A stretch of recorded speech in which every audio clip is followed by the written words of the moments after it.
Hi there guys and girls, welcome back to Tim Modelling. This time we have the ICM G4 German staff car with passengers. So with ICM, really nice colour box art, and the usual spiel around the side as well.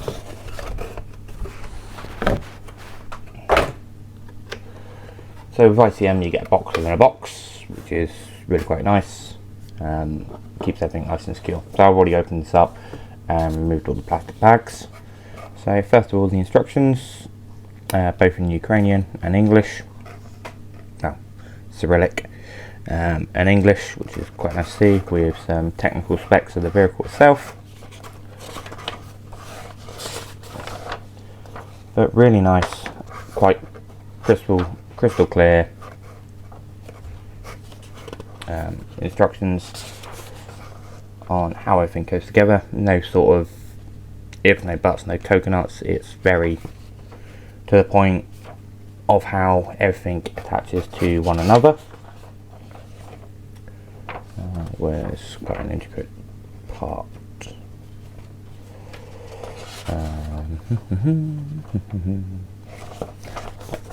So for example, you've got the axle setups. It's very clear on how everything attaches to everything. So you start off with the spring sub-assemblies ×2, and then you introduce the differential cases and prop shaft, and it's really quite nicely laid out of how it's meant to attach and where it attaches to. So in this kit as well, you get a set of 4 figures portraying German staff officers and a female adjutant, which is quite nice. Shame it's not colour illustration. It's not the end of the world. Same with the car, it's a non-coloured illustration. So this is the figure sprue that you get in the kit, really nicely detailed. If the camera will focus, with the various decorations on the officers' chests. No, really nicely detailed, essentially held in the sprue and nothing over the top.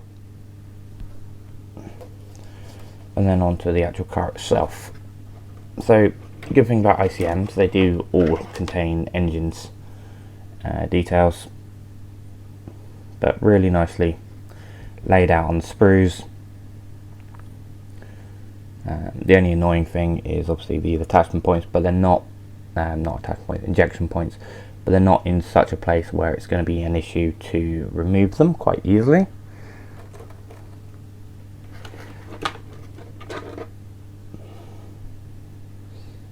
Nice attention to detail, especially on like transmissions. You get all the details attached in there, and little tiny bits like the fan appropriately held in. Once again, the injection pins, not a huge issue, well, no issue at all really where they are situated. They all come out quite nicely, but nice attention to detail on the side of the block. You can see all the nuts and bolts of where the pans are attached and where the manifolds attach in quite nicely.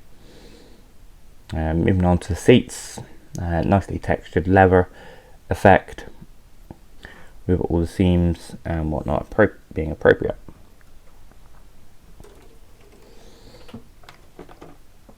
A couple more sprues and then we'll get on with the build. So once again, really fine parts on here, nicely held in, nothing overkill that's going to be a pain in the backside to get rid of. But steering wheel nicely held in for such a delicate part, and track rod ends and whatnot. It's nice they've got the texture for the exhaust wraps, which is really nice to see. But so far so good. No flash that I can see from a quick overview. All nicely numbered and whatnot. So and then on to the final one before the sprue, before the glass, is the main bodywork panels. So really nicely laid out again, all quite simplistic, nice details stamped into the plastic for the louvers and the radiator as well as the tread plates. Moving around, tiny bit of flash around these little bits, but it's not the end of the world, it's nothing too thick.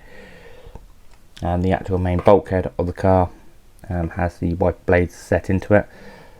I get a funny feeling that top part of the windscreen will snap when I try to remove it, so I'll try and figure out how to get that one out without breaking it. But apart from that, really nicely done, really nicely laid out. Nice detailing on the inside of the doors and very clear attachment points, but nothing that screams, oh my god, you're going to be here for hours trying to sand this down to get rid of bits and bobs. Anything major, injection point markings, they're the first two major ones I've come across, but they're in a location which you can't see. Even if you have the bonnet open, you can't see it.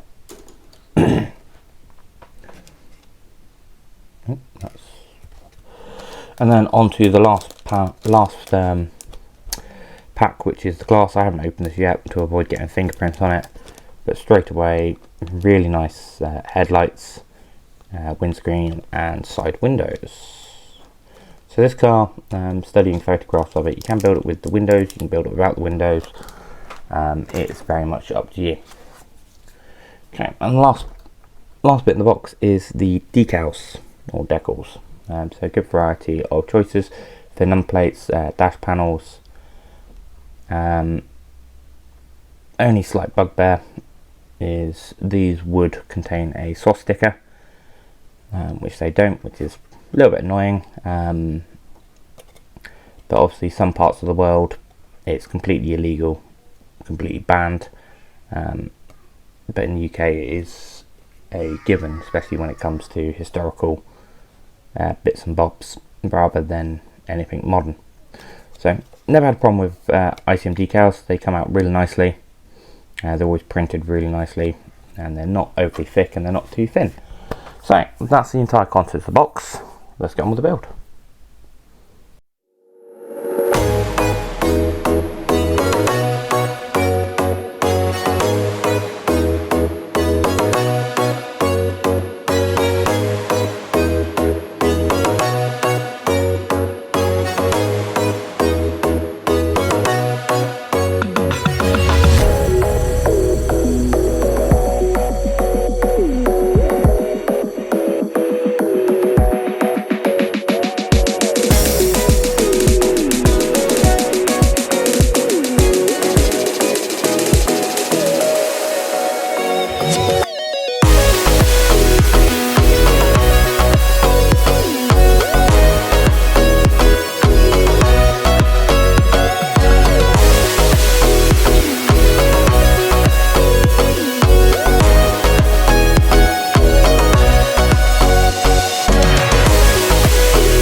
Hi there guys and girls, welcome back. So I thought I'd end this video with a quick talkie session. That's the vehicle complete. The interior I've left as separate components just to make it easier to paint. Bits and bobs where the seats would be. Overall, nice little kit, but really it needs an overhaul. The entire manufacturer needs an overhaul because there's tiny bits which are pointless, which could very easily be molded into something else, which are a bit of a nightmare. Where's the pointy stick? There's a pointy stick. So the tiny strips that go in here, you're meant to secure a piece of glass between the outer piece, in the middle, and then the inner piece. You're meant to secure a piece of glass. That won't end well. Trying to get that piece in on its own, I gave up. Other things for this is the door fitments, a little bit of a struggle, and little pieces where this, obviously it's meant to be a car, so the bodywork is meant to be quite sleek and perfect. The manufacturing process kind of let it down a bit. This is quite an old kit. I have built one of these before where it is a hardtop version, so the actual roof is up. And what can I say? Apart from that, it's a nice little kit. It's nicely done. Good engine detail, good interior detail, good underside detail, but it needs an overhaul. The molds need an overhaul, and they need to go back and have a look at the instructions and the process of it. Because these exhausts down here, very hard to get into place. So that's why I've just decided glue the bonnet on and leave it at that. Apart from that, little things like these light bars and whatnot. Very, very finicky and very, very fine. Door handles to be expected. The sun visors I've left out because once again I'm going to end up destroying this piece of glass trying to get them in. I'm not going to put any of the glass in on this kit at all. I'm going to fill these holes up where the glass is meant to slot in. Furthermore, when it comes to really fiddly fine bits, these actually fractured trying to get them off the sprue on both sides, which is a bit of a absolute nightmare, to be honest. So I know this kit came with some figures and whatnot, but I'm going to do them in a separate video, and they're going to be a one shot all the way through build and paint. But before I go anywhere near that, I need to get myself some new medication as I ran out halfway through this one. So just want to say thanks again for watching, and see you in the next one.